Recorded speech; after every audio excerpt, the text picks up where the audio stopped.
Welcome to the Tesla Economist. Please hit the thumbs up and remember to subscribe. You can follow me on Twitter and talk to me on Patreon. What if we're being seriously sandbagged about these new factories? Just like we were with Shanghai last year, I thought we could try and estimate what these new factories could do if their success was similar to how Shanghai Model Y factory went last year. Not only that, we have all these new manufacturing techniques on top of that, from front die cast, structural battery packs, seats attached to the batteries, revolutionary new paint shops, and who knows what else. Firstly, just to clarify, we were initially told that the Model Y Shanghai factory will have a capacity of 200,000 Model Ys a year.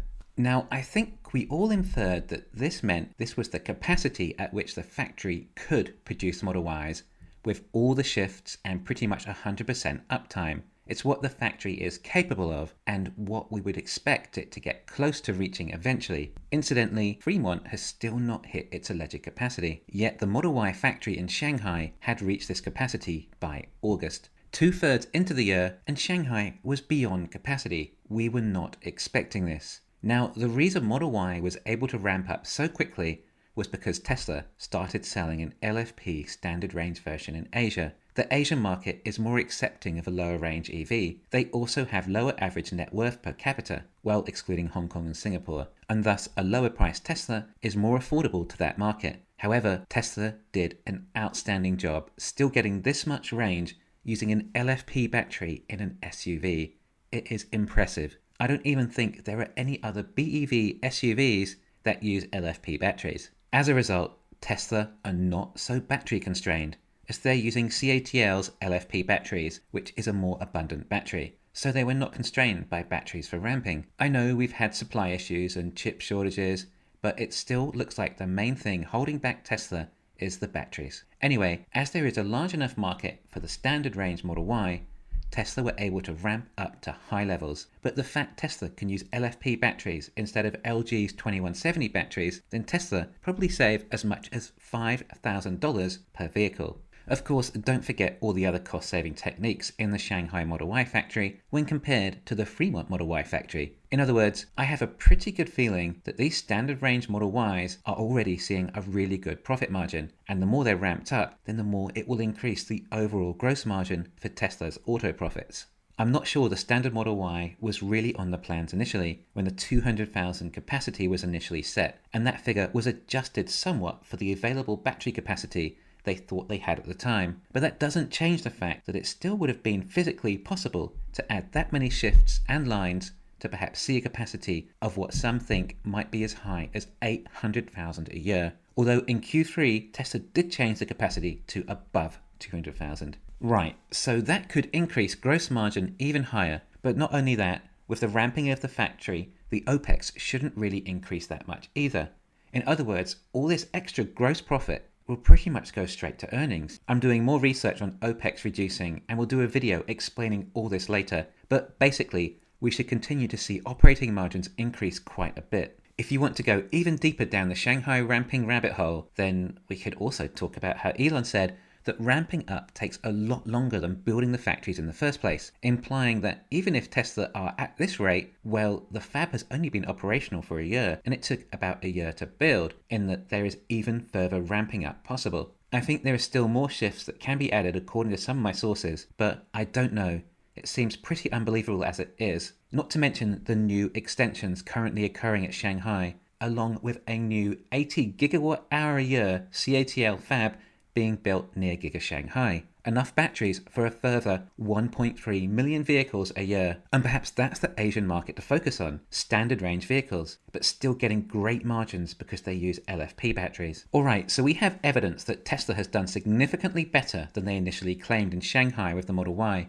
We're also hearing that something similar is possible with the Model 3 factory there too. We've heard that Tesla may have even hit 2,000 Model 3s a day, and given that the Model 3 factory is larger than the Model Y, then perhaps that is possible. But I still think Tesla are battery constrained, even with LFP, and they simply prioritize Model Y over Model 3 because it's so much more profitable, which makes sense. This is also why the two new factories are, surprise surprise, starting with production with Model Y lines. So much demand for this car and so much more margin all still making sense. But these new factories, well, they have new production techniques with many new and improved processes. So this leads us to wonder, is Tesla underselling us on these new factories?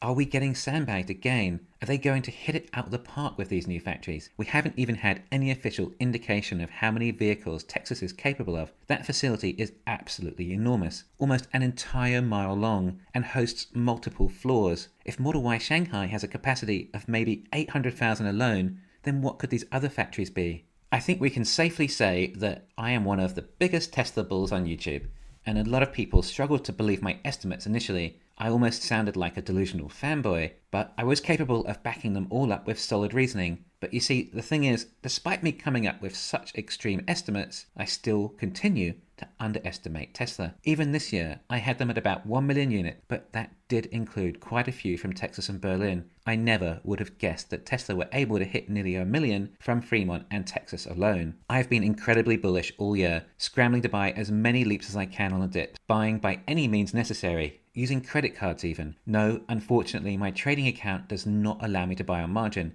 which is a bit frustrating at times like those. And now I think at a rough guess, I'm inferring that we've been told they might produce a few 100,000 from both new factories next year combined. But these new factories are not using LFP. They're going to be using 4680 batteries. So it's all going to come down to how fast Tesla can ramp up 4680 batteries. And this could be where the next level of sandbagging lies. We know for sure how fast Tesla are capable of ramping up Model Y production, as we've literally just witnessed it the last year in Shanghai. Now, a lot of people are upset with the progress of Berlin. Well, not the progress so much, but the regulatory hurdles of bureaucracy Tesla are facing. But I assure you, Tesla are not simply twiddling their thumbs waiting for approval. Tesla are already likely refining the production lines for the cars as much as possible. But not only that, I would say there is a big chance that everything is being done to get the 4680 battery line functioning as much as possible. If they're able to stockpile batteries, that would be even better. But I'm not sure manufacturing is allowed at that scale yet. Either way, I hope there is a good chance that the battery line may be able to keep up with the vehicle production line, thus avoiding battery constraints when it comes to vehicle ramping. We have seen what stage the 4680 line is at Texas, and given that the Berlin factory is further ahead, we might expect the 4680 line to also be further ahead, although we didn't have any photos of them producing the line there. We are expecting 250 gigawatt hours a year production eventually. I think it was in Q2 earnings call that we were told to expect 2170 batteries initially, but this may not be the case anymore, as at that stage Tesla was expecting Berlin opened a lot earlier. It is possible that Berlin may also be using 4680 batteries from the get-go then.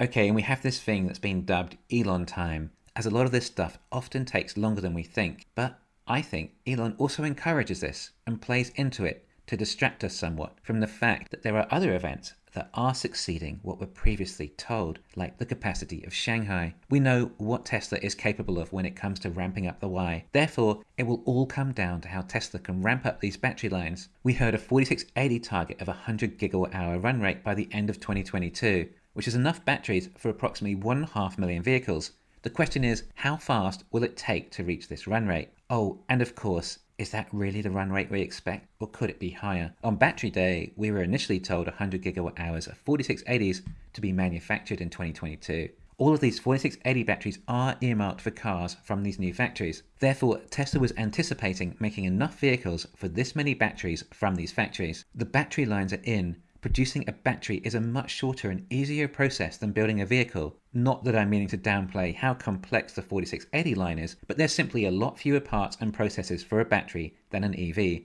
The line should be up, so it may take a lot faster to ramp up these battery lines than the cars. But we keep hearing expectations of 50% growth, and analysts even think this is overly optimistic. But I'm sure now that we have quadrupled the capacity, with several new battery lines producing batteries at the fastest rate ever seen, then growth is bound to slow down from nearly 100% year over year to just 50%. Anyway, last year I've been trying to pay attention to what has been happening in Shanghai, but this year it's all about watching the pace of ramping up the 4680 lines, and I'll be reporting on it all year. Thanks for listening. Please hit the thumbs up and subscribe. You can follow me on Twitter and talk to me on Patreon.